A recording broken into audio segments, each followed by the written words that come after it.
Hello, everybody. Happy Wednesday. I know recently we had the wrap up of two of the history box series that I was doing, but never fear. I had said that more history stuff would be arriving, and it has arrived. We've got several hangers of these. The brand new 2024 from Historic Autographs, a company that does some really good stuff. The 1800s.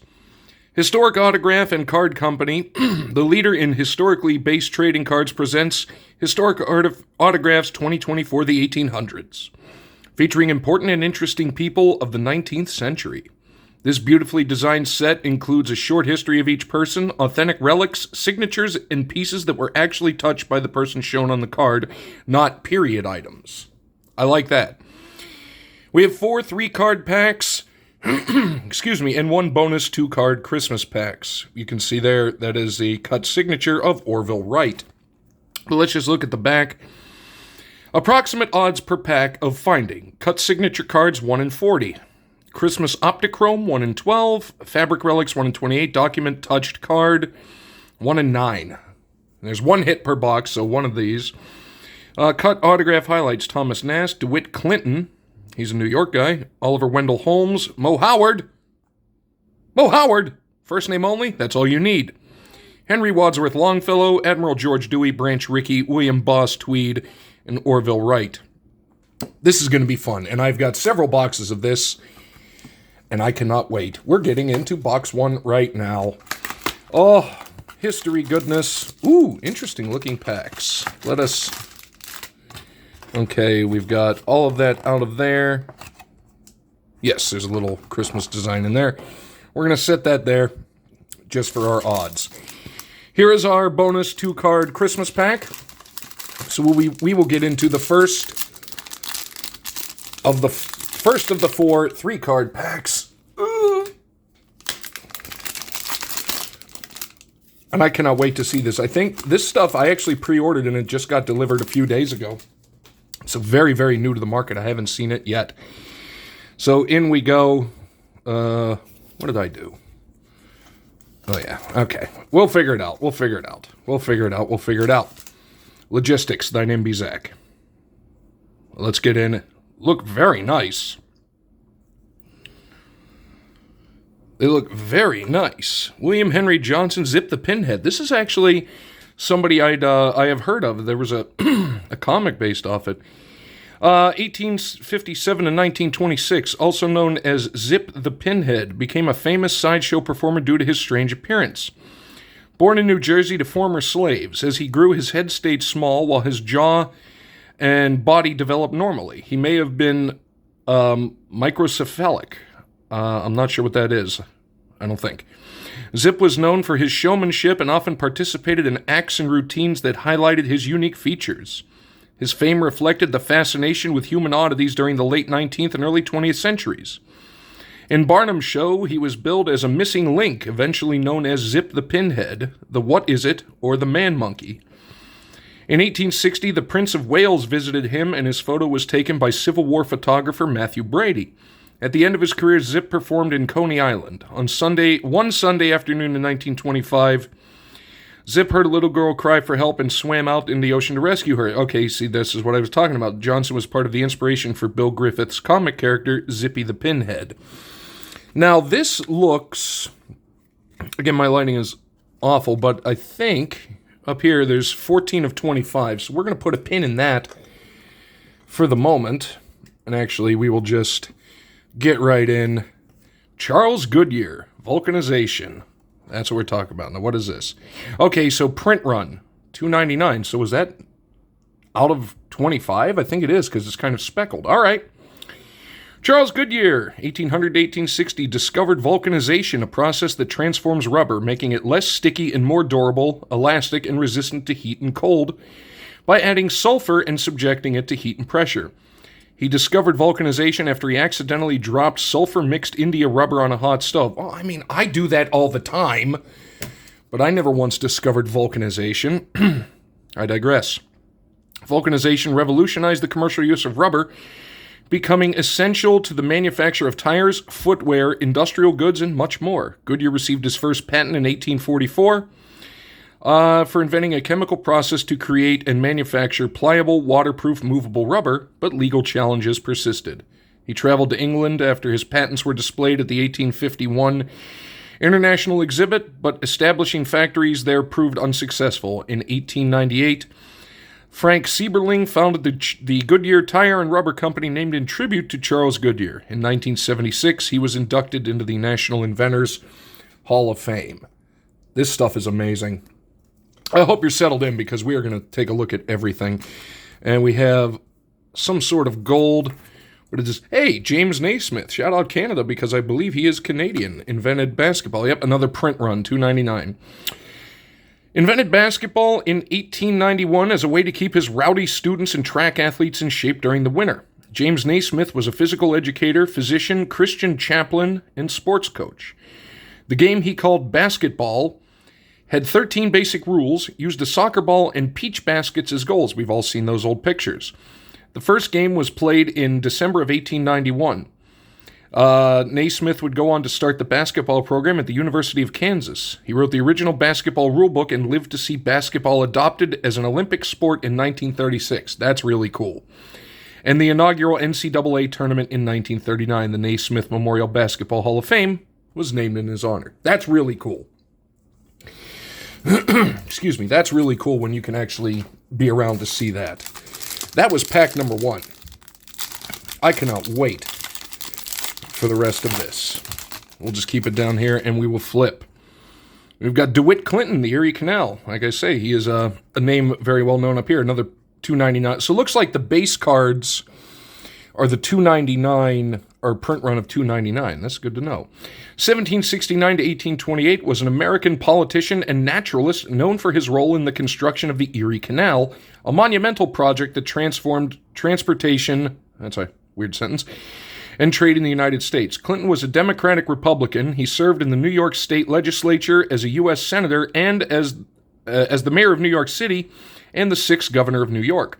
In the last capacity, he was largely responsible for the construction of the Erie Canal. The Erie Canal connects the Hudson River to the Great Lakes. Following the opening of the canal, the cost of moving freight between Buffalo and Albany dropped from $100 to $10 per ton. Clinton's vision for infrastructure improvements created a new standard for American politics. Clinton also made an unsuccessful bid for U.S. presidency as a Federalist in 1812, losing to ultimate winner James Madison.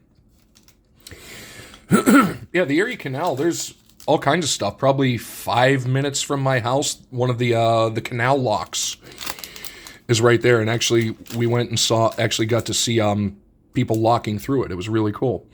Doc Holliday, dentist and gambler. This should be the $2.99. I'm figuring it out. John Henry Doc Holliday, 1851 to 87, an American dentist turned gambler and gunfighter, was a close associate of lawman Wyatt Earp and a central figure in the gunfight at the OK Corral in Tombstone, Arizona.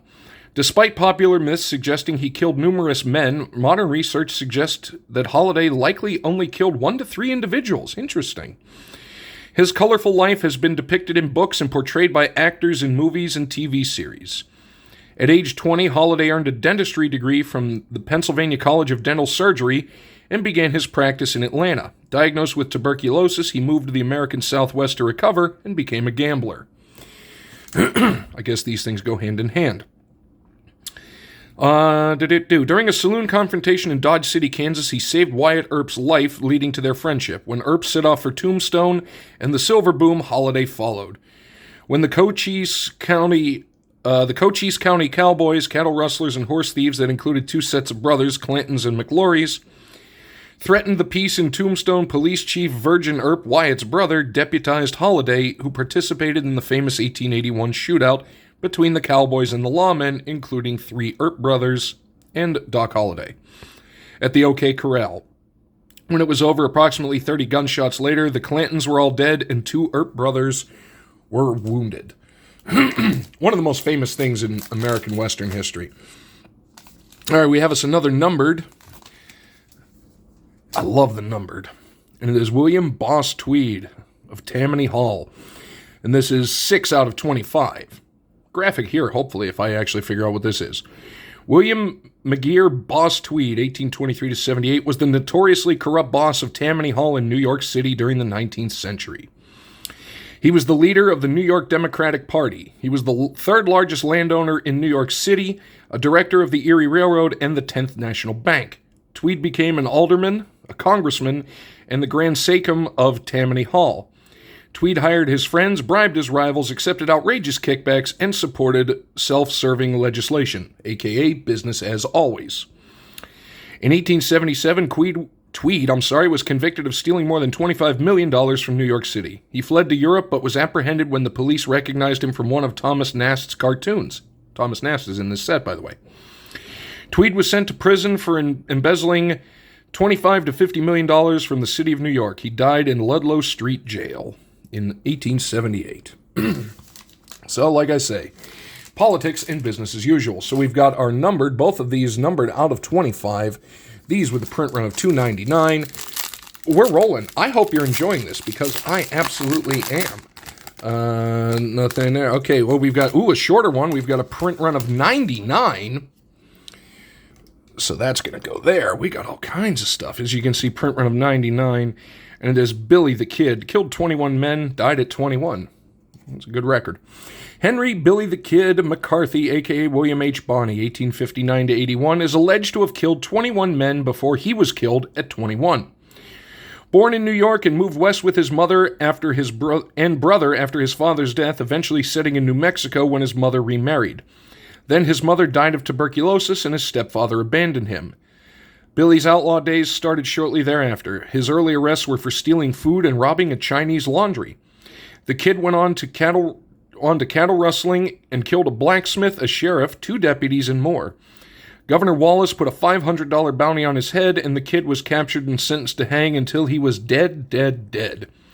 He escaped and then was shot and killed by Sheriff Pat Garrett when he recognized Billy's voice in a darkened bedroom. Billy the Kid was 21 years old when he died, and more than 50 movies have featured the Kid. I love these. I'm loving this set. Another print run, 99. Oh, here we go. That's the signature I want.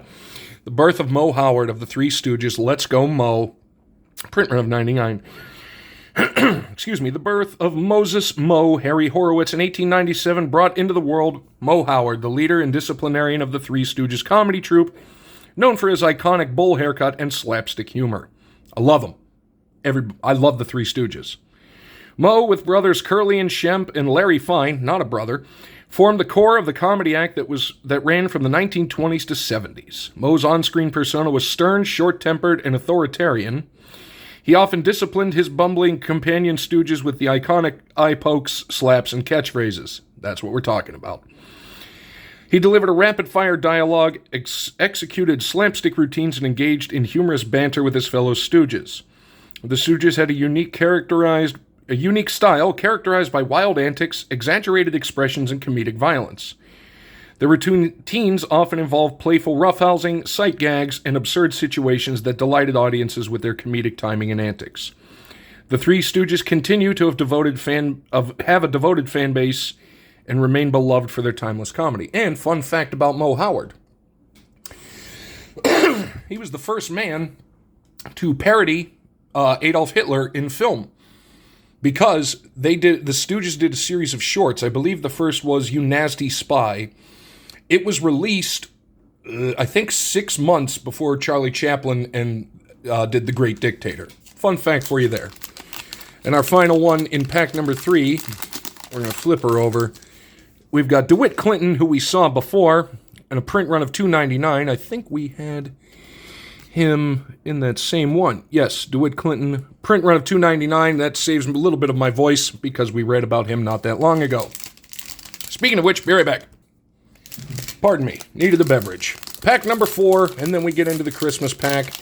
We're still waiting. Oh, there's the congratulations thing. I just saw it, so we're going to put that last. Sorry, David. Bat Masterson, White House Gunfighter. This is $2.99.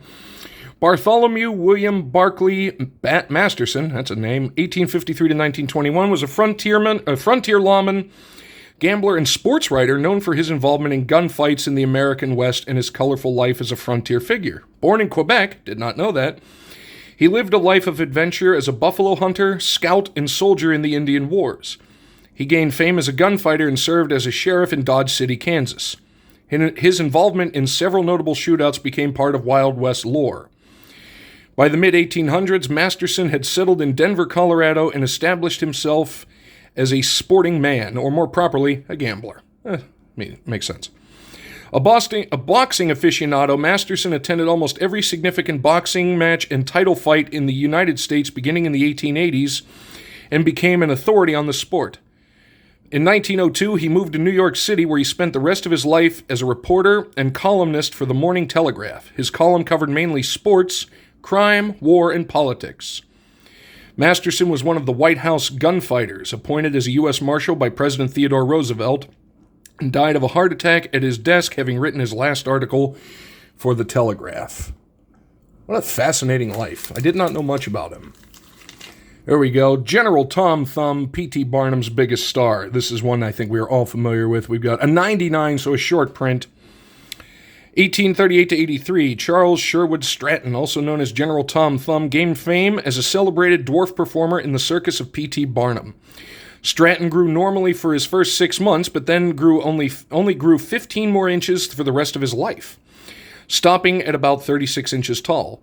Hearing about the diminutive boy, P.T. Barnum trained him to perform and took him on tour, accompanied by Stratton's father. General Tom Thumb became an international celebrity, touring Europe alongside Barnum and becoming so wealthy that when Barnum himself ran into financial trouble, Stratton was able to bail him out. Wow. Stratton's remarkable talents included singing, dancing, and impersonating famous figures. Stratton married another dwarf, Lavinia Warren, and was received by President Lincoln at the White House before embarking on a tour of Europe and India. See, this is the cool thing because it gives more information than we have at the base, but not enough. We still need more. And now the debate rages. Do we do No, we don't. We torment David because we can. We're going for the Christmas pack. Not sure what these are, but these are going to be fun. Well, there we go. We've got Henry Wadsworth Longfellow. These are nice looking. The Midnight Ride of Paul Revere. 1807 to 82 was the renowned American poet and educator who wrote Paul Revere's Ride. 31 of 64. Very odd. Oh, goes with those numbers, I bet. Paul Revere's Ride, the Song of Hiawatha, and Evangeline. Longfellow also wrote the poem Christmas Bells, which served as the lyrics for The Christmas Carol. Did not know that. I heard the bells on Christmas Day. For the Christmas Carol, I heard the bells on Christmas Day. Thought it was for A Christmas Carol. Longfellow's poetry was widely popular during his lifetime for its beauty, sentimentality, and accessibility. His work appealed to a broad audience and often focused on themes of love, nature, patriotism, and the human experience. Dante was also recognized for his translations of foreign poetry. He was the first American. I see. He was the first American to translate Dante Alighieri's Divine Comedy in its entirety. Okay, now I see what that was doing. Longfellow was a prominent member of the Fireside Poets, a group of 19th century American poets known for their domestic themes and accessible verse. The love of learning, the sequestered nooks, and all the sweet serenity of books.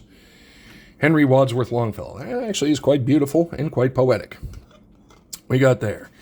Our final one, we've got some Christmas trees. Abner Doubleday did not invent baseball, and that is true because even Abner Doubleday himself said that he didn't invent baseball. We've got 30 of 32. 1819 to 1893 was a Union general in the Civil War and the star of the Doubleday myth. The Doubleday myth claims that Abner Doubleday invented the game of baseball in Elihu Finney's cow pasture in Cooperstown, New York in 1839. However, the true origins of baseball are more complex and evolved over time from various bat and ball games in the U.S. and England. The Doubleday myth likely stems from a report published in 1907 by a commission chaired by Abraham G. Mills, the fourth president of the National League, who was appointed in 1905 to determine the origin of baseball. The committee's final report stated that the first scheme for playing baseball, according to the best evidence obtainable to date, was devised by Abner Doubleday at Cooperstown, New York in 1839. However, the report may have been based on testimony by Abner Graves, a man whose credibility is questioned. He later shot his wife to death and was committed to an institution for the criminally insane for the remainder of his life. The only connections that historians have been able to find with Doubleday in baseball is that during the Civil War, Doubleday is said to have provisioned balls and bats for the morale of the men. And that is a very, very, very cool looking insert. I have to say, we haven't opened up the final one, but this stuff has been an absolute joy so far.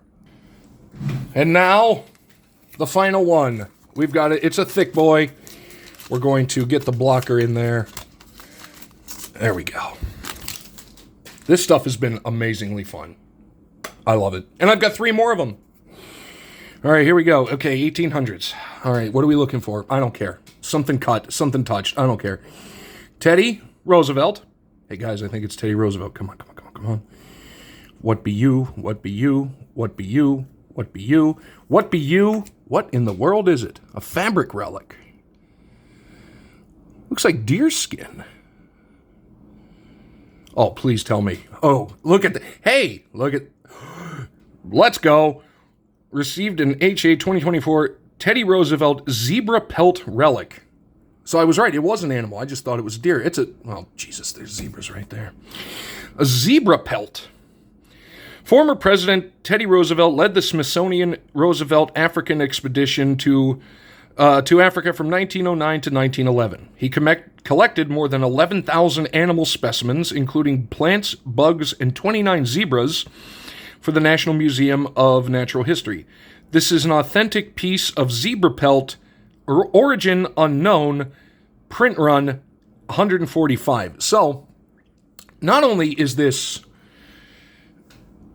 zebra pelt, which, why would I have that? But also, over 100-year-old zebra pelt, because the expedition was in 1909 to 1911. Yep. This stuff is absolutely amazing. I love it. I love this stuff so much. And there's 3 more boxes of it. Thank you so much for joining me for box number 1. I hope you enjoyed it, because I certainly did. And man, we are gonna have some fun. We are gonna have some fun with this stuff. So thank you so much for joining me. We will see you next time.